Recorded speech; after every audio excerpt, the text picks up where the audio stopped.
Le grand dossier, on revient ensemble sur l'issue de ce conseil interministériel qui se tenait tout à l'heure à Matignon. Il y a évidemment la question migratoire au sens large, mais François Bayrou, le Premier ministre, est essentiellement focalisé sur la question des OQTF et la question des rapports extrêmement tendus, toujours entre la France et l'Algérie. Voici la proposition phare, on va dire, du Premier ministre qu'on écoute et on en parle juste après. Ce ressortissant algérien a été présenté à la réadmission et 14 fois il a été refusé. Ça a conduit au drame que nous savons et à la mort de personnes qui étaient sur notre sol et qui faisaient confiance à la sécurité de la France. Pour nous, il est absolument inacceptable que cette situation perdure. Ce qui signifie que la France va demander au gouvernement algérien que soit réexaminée la totalité des accords et la manière dont ces accords sont exécutés. Voilà, donc François Bayrou qui fait évidemment allusion à cet attentat de Mulhouse perpétré samedi dernier. Xavier Driancourt, ancien ambassadeur de France en Algérie. Vous avez donc officié pendant 8 ans, 2 fois 4 ans.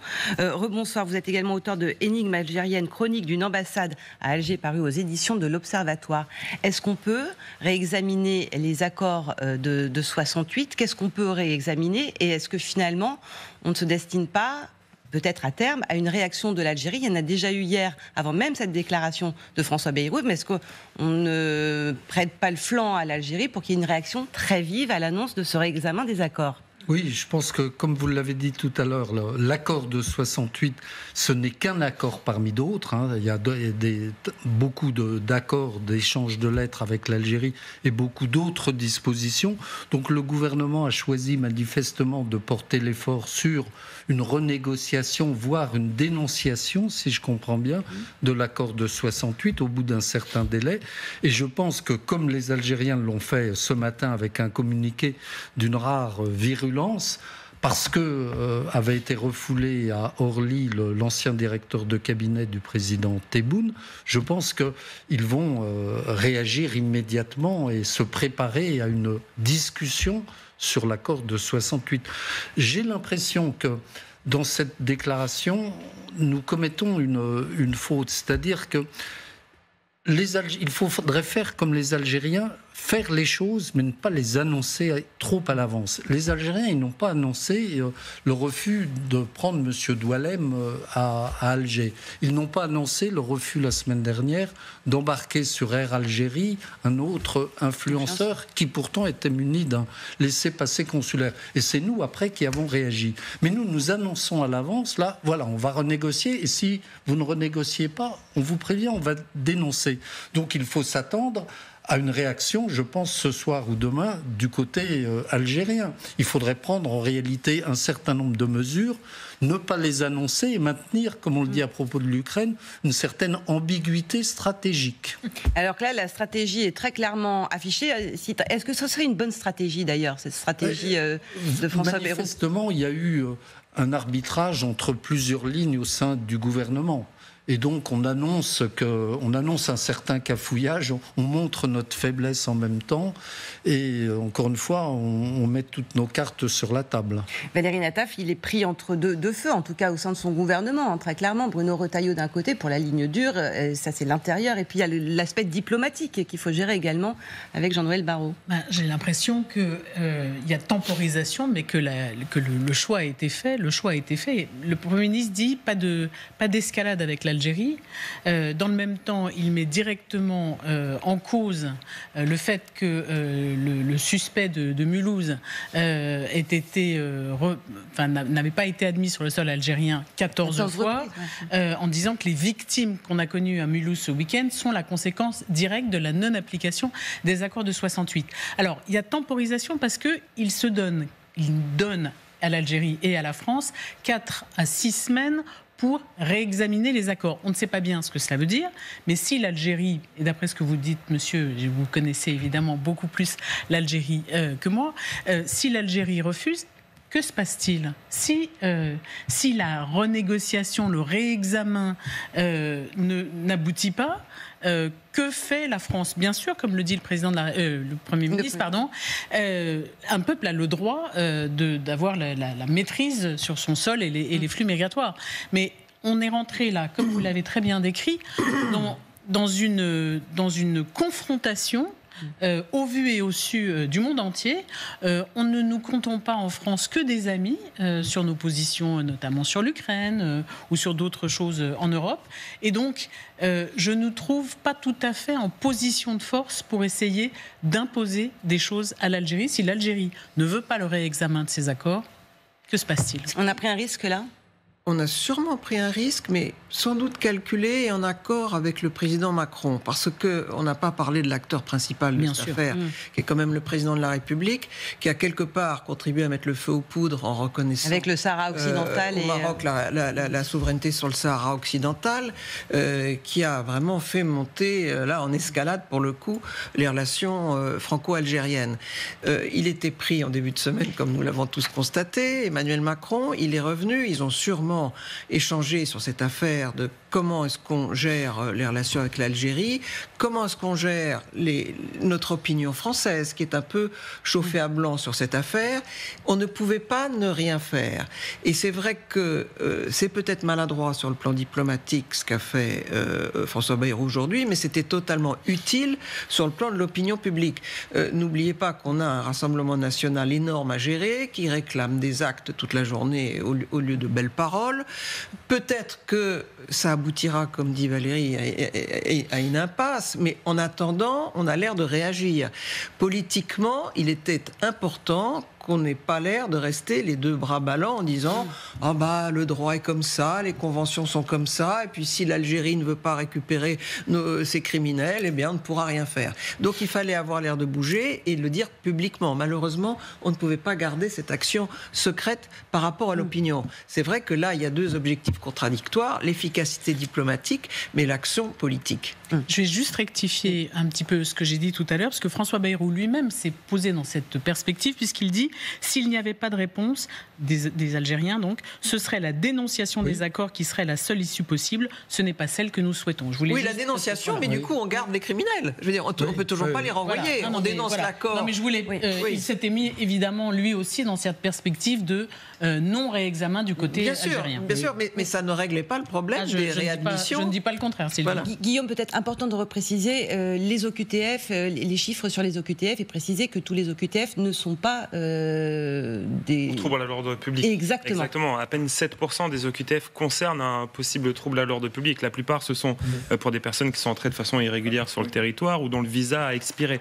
Donc effectivement, 7%, c'est pas énorme. Mais pour autant, ça va sûrement faire partie de cette liste qu'a demandé François Bayrou et qu'il va soumettre au gouvernement algérien. Maintenant, le liste d'urgence des ressortissants sensibles. Exactement, il va falloir voir maintenant, et c'est toujours la même problématique, et on va même plus loin, puisque c'est la problématique des laissez-passer consulaires. On sait que pour les laissez-passer consulaires, Alger en délivre très peu, à peine 41% des demandes sont satisfaites par l'État algérien. Et sur cette liste, je précise simplement que l'entourage de Gérald Darmanin, qui à l'époque était ministre de l'Intérieur, dit que l'auteur de l'attentat de Mulhouse avait été sur une liste présentée par Gérald Darmanin aux autorités algériennes à 2 reprises, une liste d'urgence avec les individus jugés les plus dangereux par le gouvernement, et qu'à 2 reprises, rien que sous Gérald Darmanin, quand il avait présenté en personne cette liste, son nom avait été refusé. Hervé Lebras ? Oui, il a quand même, à un moment donné, François Bayrou a parlé du droit d'asile. Mais il a été très rapide sur ce point. Or, c'est bien, la racine est en grande partie pour les OQTF, c'est des personnes qui sont déboutées du droit d'asile. C'est ça le vrai. J'étais moi-même juge à la Cour du droit d'asile, et effectivement, les déboutés du droit d'asile, le problème, c'est qu'ils restent. Mais oui, parce que donc et eux, ils tombent sur le coup de ces OQTF. Parce que la procédure prend du temps, y compris la procédure en appel. Donc, au bout de souvent 18 mois, la personne s'est installée en France, donc elle compte y rester. C'est fait un enfant. La première classe, c'est le statut de Genève de réfugié. La deuxième classe, si je puis dire, c'est la protection subsidiaire qui est moins avantageuse. Et la classe touriste, c'est le débouté, mais qui reste sur le territoire français et qui déposera une nouvelle demande de droit d'asile. Donc, juste pour revenir sur ce que vous avez dit, Didier Lesky, qui est le grand spécialiste de toutes ces questions-là, me disait ce matin qu'il l'a dénombré au jour d'aujourd'hui, hier soir plus exactement, 33 000 Algériens en situation irrégulière sur le territoire français. Contrôlés, 33 000. Contrôlés, parce que dénombrer, c'est pratiquement impossible. Exactement. Donc, on peut estimer qu'ils sont 60 000 peut-être. Mais ce qui est très frappant, c'est le silence. C'est énorme. Relatif, mais quand même le silence très gêné de l'opposition. On se demande ce que la gauche pense de ce problème. Vous aviez pas quelques informations? On regardait avec Valérie avant le début de cette émission. Il y a un communiqué un peu alambiqué d'Olivier Faure, mais quand même, François Hollande a été président de la République, Bernard Cazeneuve a été Premier ministre et ministre de l'Intérieur. Ce sont des gens qui ont beaucoup d'expérience, à la fois en politique extérieure et en politique intérieure. On aimerait bien savoir ce qu'ils proposent par rapport à ce genre de drame français. On n'a pas la moindre idée de ce que l'opposition peut proposer. Alors on entend le Rassemblement national hurler. Oui, notamment Jordan Bardella qui dit qu'il faut dénoncer les accords. Divisé entre centre droit et droite, un coup classique. Mais alors, qu'est-ce qui reste? Qu'est-ce qu'on dit chez les socialistes? Alors, chez les socialistes, il y a d'abord la volonté de ne pas avoir de déni sur les questions d'immigration, mais sur la question des accords d'Alger, je vais être prudente parce que j'ai pas eu le temps de procéder à toutes les vérifications nécessaires. Juste au mois de février de cette année, donc au début de ce mois, il y a eu un rapport du Sénat qui préconisait la dénonciation des accords d'Alger. Et une voix au Parti socialiste, je suis incapable de vous dire qui, avait qualifié ce rapport de provocation. Alors, j'ai pas lu le rapport, je ne sais pas qui a qualifié de provocation. Ça, c'est pour le PS, donc on va attendre un petit peu, j'attends des informations. Et par ailleurs, on sait que, par exemple, pour la France insoumise, on a entendu Éric Coquerel ce matin parler de la France coloniale et décider que c'était pas comme ça qu'il fallait agir avec l'Algérie. Pour les écologistes et pour le Parti communiste, je n'ai pas plus d'informations. L'Algérie, dont on a entendu la réaction très vive des dirigeants algériens déjà après les annonces de restrictions annoncées par la France hier. On va voir comment les dirigeants algériens vont réagir à ces annonces d'aujourd'hui. Mais on est allé poser la question par le biais de notre correspondant à Alger sur ce qu'en pensent les Algériens. On va les écouter. En Algérie, la population, bien entendu, suit avec intérêt, depuis le début de la crise, l'évolution de cette situation. Certains s'inquiètent parce qu'ils ont beaucoup de parents et de proches qui sont établis en France, donc ils s'inquiètent sur leur devenir et leur situation. Et beaucoup aussi appuient les décisions du gouvernement algérien en raison notamment de cette relation passionnelle qui a un peu façonné la culture algérienne. Donc tout ce qui concerne la France et toujours il y a une forme de réaction épidermique. Donc on appuie un peu les décisions du gouvernement et considère que le gouvernement algérien ne doit pas céder. Et puis il y a une partie qui est un peu préoccupée plutôt par son quotidien et considère que cette crise peut s'estomper dans quelques mois ou dans quelques semaines, comme on a vécu déjà par le passé. Xavier Driancourt, on a envie de vous entendre, vous qui connaissez très bien. Effectivement, mais la communauté algérienne est très hétérogène en réalité. Il y a effectivement des durs qui soutiennent Tebboune et le régime algérien. Et il y a beaucoup, c'est une bonne majorité, je pense, d'Algériens, de Kabyles notamment, qui disent mais non, il faut calmer le jeu et qui donne tort à l'Algérie. En taxi, en venant tout à l'heure, le chauffeur algérien était algérien et kabyle quand il a su qui j'étais, il m'a dit mais le régime de Tebboune fait des provocations, il faut changer ses dirigeants, quoi. Vous voyez, c'est très hétérogène.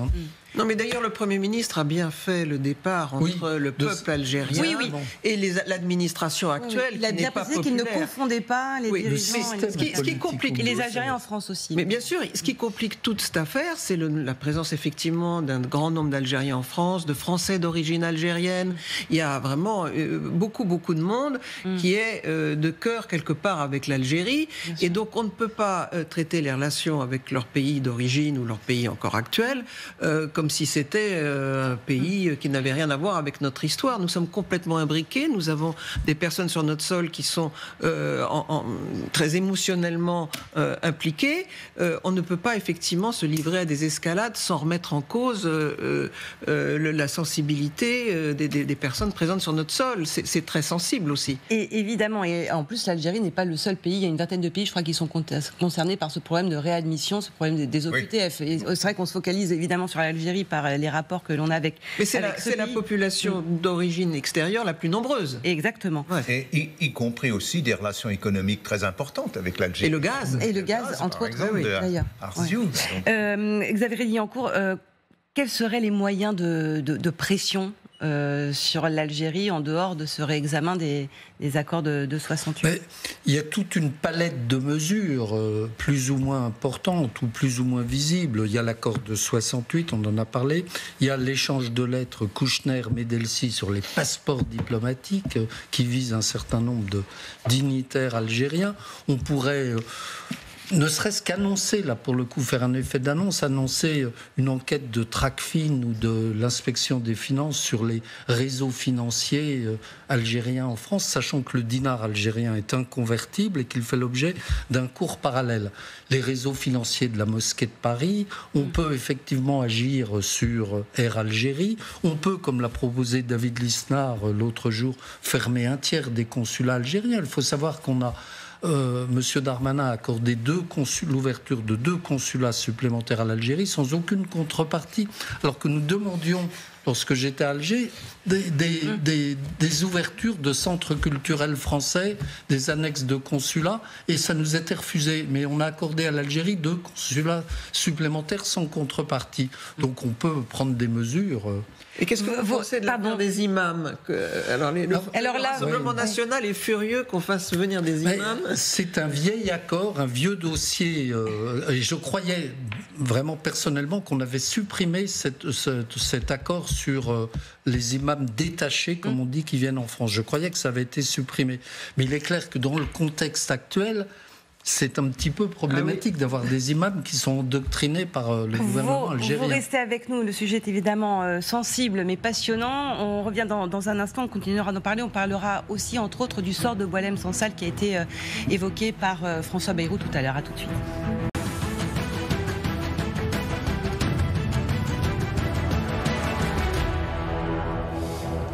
Le grand dossier consacré à la question migratoire qui était au cœur du conseil interministériel que présidait François Bayrou aujourd'hui, avec une annonce forte dont on a parlé tout à l'heure concernant ces rapports très tendus entre Paris et Alger, cette volonté du gouvernement français de réexaminer dans les semaines qui viennent les accords de 68. On l'a abordé, mais François Bayrou a parlé d'une manière plus générale de ces flux migratoires. Il a parlé d'un recours à ce qu'il appelle la force frontière. On l'écoute.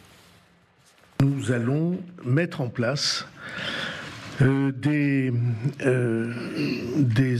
organisation particulière. Et notamment, la première de ces décisions, c'est que le recours à la force frontière qui a été créée par le gouvernement d'Elisabeth Borne et à titre expérimental a été déployé notamment à la frontière de l'Italie.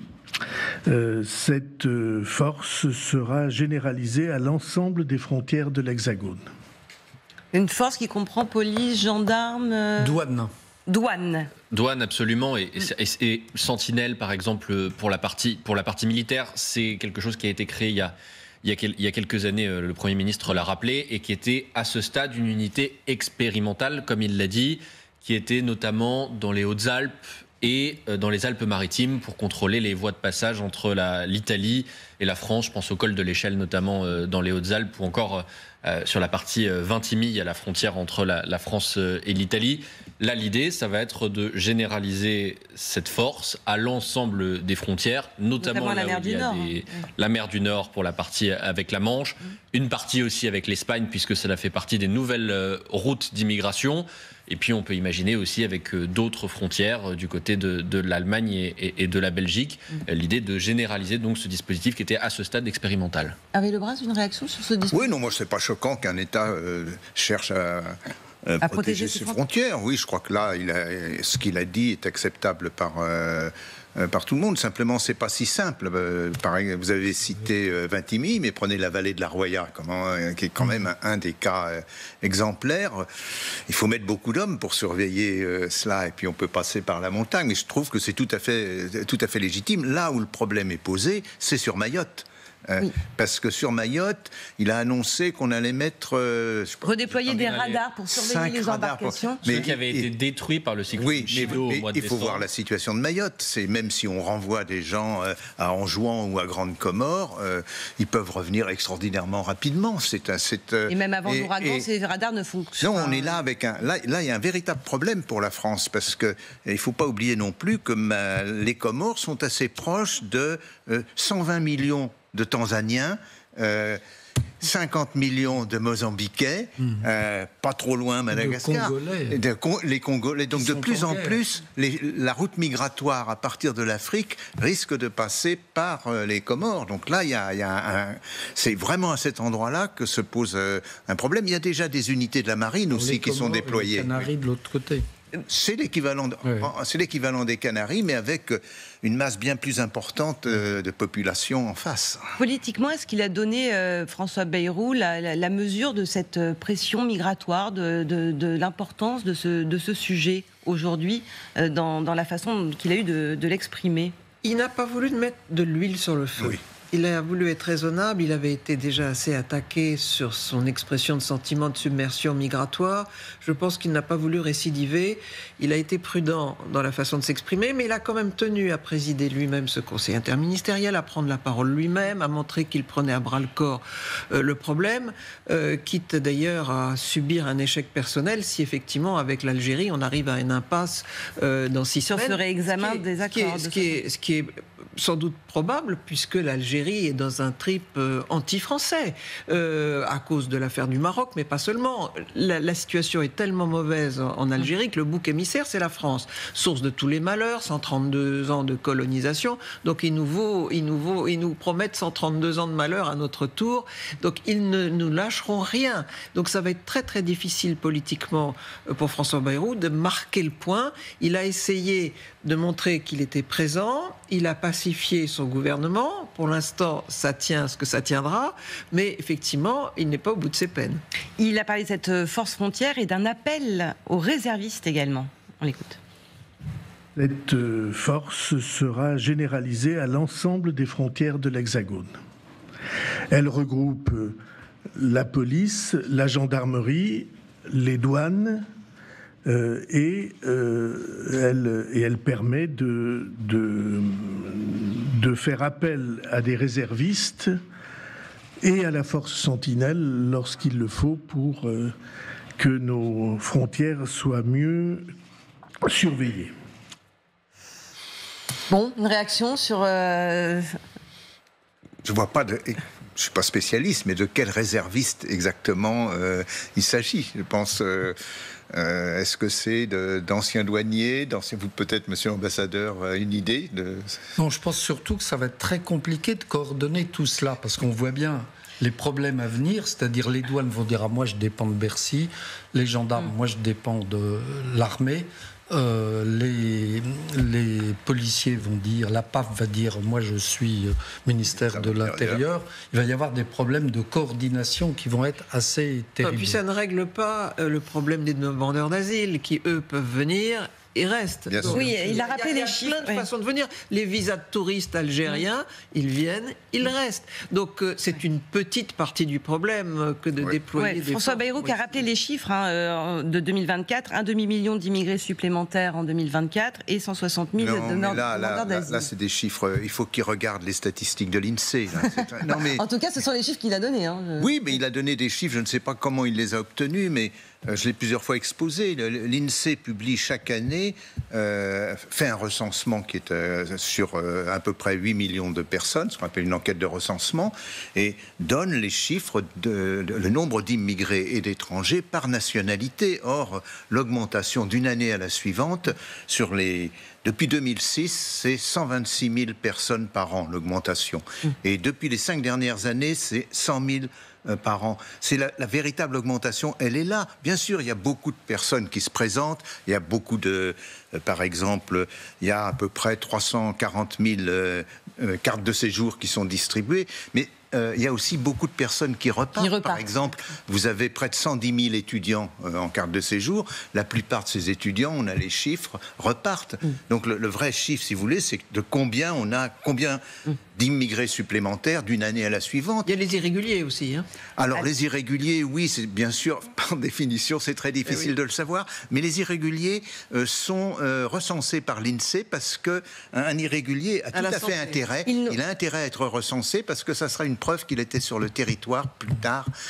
Donc l'INSEE pense qu'un grand nombre de désirés. Le problème, c'est plutôt les sans domicile fixe pour l'INSEE. Il nous reste, hélas, très très peu de temps, mais dans les déclarations de François Bayrou, il a consacré donc un long moment à ces relations très tendues entre Paris et Alger, et avec une succession de crises qu'on a évoquées tout à l'heure, mais notamment le cas Boualem-Sansal, qui est terrible et dont François Bayrou a dit que les nouvelles étaient particulièrement inquiétantes.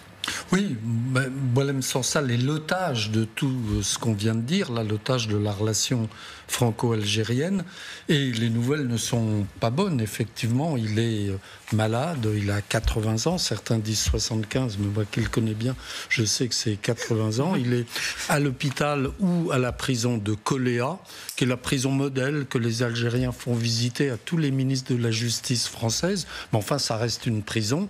Et je pense que, vu la situation actuelle, les Algériens iront, comme vous l'avez dit, jusqu'au bout.